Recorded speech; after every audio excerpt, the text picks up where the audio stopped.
episode. Inshallah, we are going to discuss something that has become really widespread and alarming. And so I wanted all the parents, all the religious leaders and educators who are watching us today, not only to listen attentively and make notes, but rather to bring even their children right now to watch this episode and start making real notes so that you can, inshallah, tackle this important topic. What are we going to discuss, inshallah, about? We are going to discuss about pornography addiction. Now, why did I choose this topic?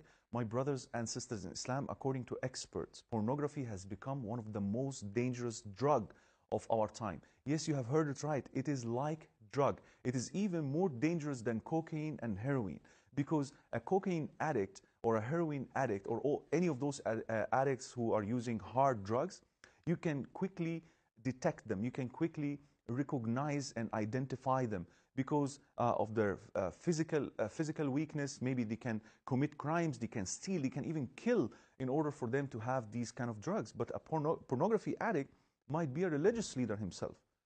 She might be a hijabi or a niqabi sister, but you can't detect them. There is no any withdrawal symptom that you can notice. And that's why most of the people who will come asking for help, they would say that I have never said this to anyone before. I have been watching porn for 20, 30 years, 15 years, 12 years, and you are the first one I'm telling this to. So it is really painful secret that is kept by addicts for many years, and that's why it is the right time for us to discuss it in public. I know that there are many Muslims around the world who are very conservative. They don't want to talk about this.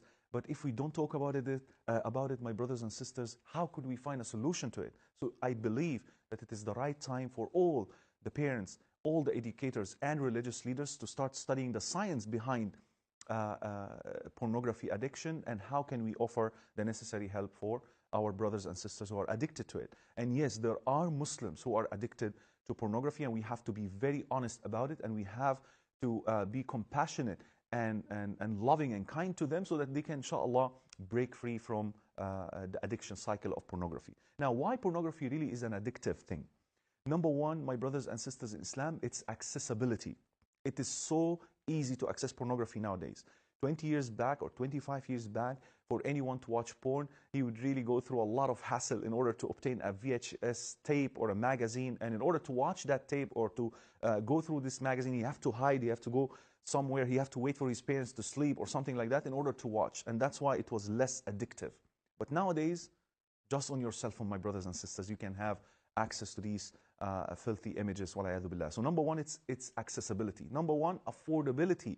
Years before, you have to buy the tape, or you have to rent the tape, or you have to buy the magazine. Now all you need to do is to just click on your computer, and here you go. You can have millions of websites of that nature.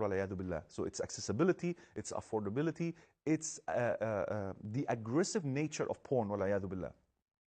The porn industry intends to make porn so exciting to an extent that actually they go beyond the norm, that these things are never happen in real intimacy, in real sexual intercourse between husbands and wife. And the danger of that is, my brothers and sisters, that when a husband watch porn and see the images of the girls exploited in these movies, and then he look back at his wife, she's not the same as this porn actress, then he started to lose interest in the real lawful intimacy.